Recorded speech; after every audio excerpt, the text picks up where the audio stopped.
એપીએમસીની ચૂંટણી સમયે ભાજપમાં જૂથવાદ સામે આવ્યો। એમએલએ શૈલેષ મહેતાએ પક્ષના ગદ્દારોને ચેલેન્જ આપી કે ગદ્દારી કરવા નીકળ્યા છે તે એક બેઠક જીતી બતાવે। કેટલાક લોકો પાછળથી વિરોધીઓને મદદ કરી રહ્યા છે। તમામ લોકોના નામ અમારી પાસે આવી ગયા છે। એપીએમસીની ચૂંટણીમાં ભાજપનો આ જૂથવાદ વધુ એક વખત આવી ચૂંટણીમાં ભાજપની અંદર આંતરિક ખેંચતાણ ટાટિયાખેંચ સામે આવી, જેમાં ધારાસભ્ય શૈલેષ મહેતાએ જાહેર મંચ પરથી નિવેદન આપ્યું છે।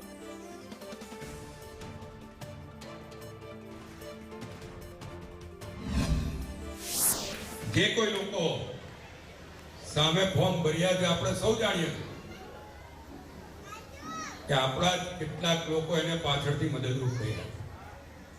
જાહેરમાં કહું કે આપણા જ કેટલાક લોકો એ લોકોને પાછળથી મદદરૂપ થઈ ગયા છે, એમના નામ પણ છે। અને જે લોકો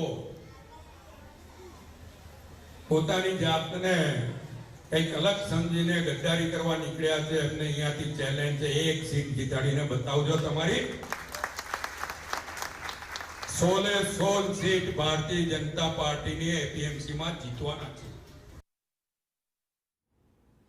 તો શૈલેષ મહેતા કહી રહ્યા છે કે મારી પાસે યાદી આવી ગઈ છે, મારી પાસે નામ આવી ગયા છે, હું એમને ચેલેન્જ ફેંકું છું કે તેઓ એક સીટ જીતીને બતાવે। ડભોઈ એપીએમસીની ચૂંટણીને લઈને ભાજપની અંદર જ આંતરિક ખેંચતાણ સામે આવી છે। જો કે આ પહેલી વખત નથી કે આ પ્રકારની ચૂંટણીમાં આવી રીતે ટાંટિયાખેંચ થતી હોય, પરંતુ અહીંયા કોઈ ધારાસભ્ય કહી રહ્યા છે કે કેટલાક લોકો એવા છે જે પાર્ટીની અંદરના છે, જે આપણા જ છે, પરંતુ પાછળથી એ અન્ય વિરોધીઓને મદદ કરી રહ્યા છે। આ તમામ લોકોના નામ અમારી પાસે આવી ગયા છે। ગદ્દારી કરવા માટે નીકળ્યા છો તો એક સીટ જીતીને બતાવો એવો પડકાર તેમને ફેંક્યો છે।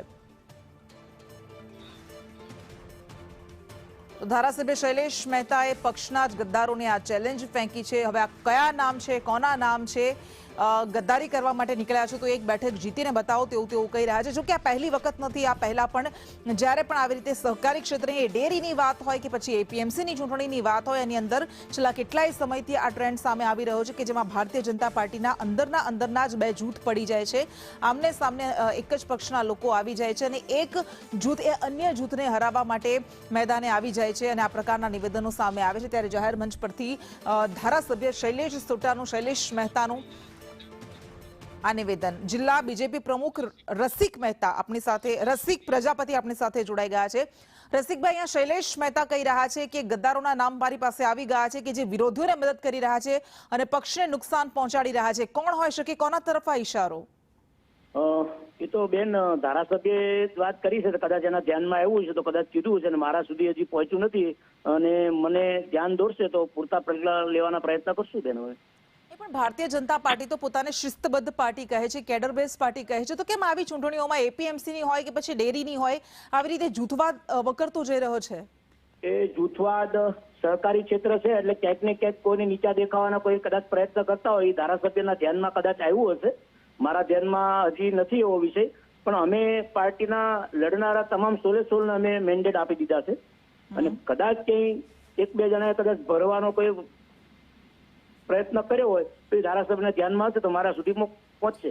અચ્છા, તો એવા કોઈ લોકો હશે કે જેમ એમણે કહ્યું છે કે ગદ્દારો છે, એ વિરોધીઓને મદદ કરી રહ્યા છે, તો પાર્ટી એક્શન લેશે ખરી એમની સામે? બની શકે કે માનો કે સમરસ થતી હોય ને કદાચ ન થવા દેવા બે ચાર જણાને કોઈએ કદાચ ઈશારાથી ફોર્મ ભરાવે એવું બની શકે, મારું માનવું છે ત્યાં સુધી। પરંતુ જે કાંઈ વિષય મારી પાસે આપના માધ્યમથી આપને હું જણાવીશ।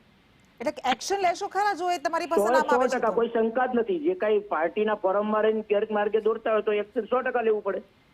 ધારાસભ્યો, કારણ કે વડોદરા ભાજપમાં તો આપણે ખૂબ જોયું છે કે વારંવાર જૂથવાદ સામે આવી રહ્યો છે, બંને ભાજપના જ નેતાઓ એકબીજા પર આવી રીતે વાર પલટવાર કરતા હોય છે, તો કોના તરફ ઈશારો હોઈ શકે? જૂથવાદ જેવો અત્યારે હાલ પરિસ્થિતિમાં મને લાગતું નથી, પરંતુ ક્યાંક ને ક્યાંક કોઈકને નીચા દેખાડવાના કોઈ પ્રયત્ન કરતા હોય અને જે માધ્યમથી મારા ધ્યાનમાં આવશે તો હું ક્યારેય એને બહાર લાવવાના પૂરતા પ્રયત્ન કરીશ। પણ ભાજપમાં એવું કલ્ચર વધવા જ કેમ લાગ્યું કે એક જ પક્ષના નેતા બીજાને ગદ્દાર કહે? બેન, ઘણે વિષયો હોય, સારું કામ કરતા હોય તો કોઈને ન ગમતું હોય, સારું થતું હોય તો કોઈને ન ગમતું હોય, આવા હોય કોઈને કોઈ દુષ્ટો, તે આપોઆપ બહાર આવી જશે, કોઈ સવાલ નથી। ઠીક છે રસિકભાઈ, આભાર આપનો। તો આ રસિકભાઈ પ્રજાપતિ હતા, ભાજપ જિલ્લા પ્રમુખ। તેઓ કહી રહ્યા છે કે મારી પાસે નામ આવશે તો એક્શન લેવાશે।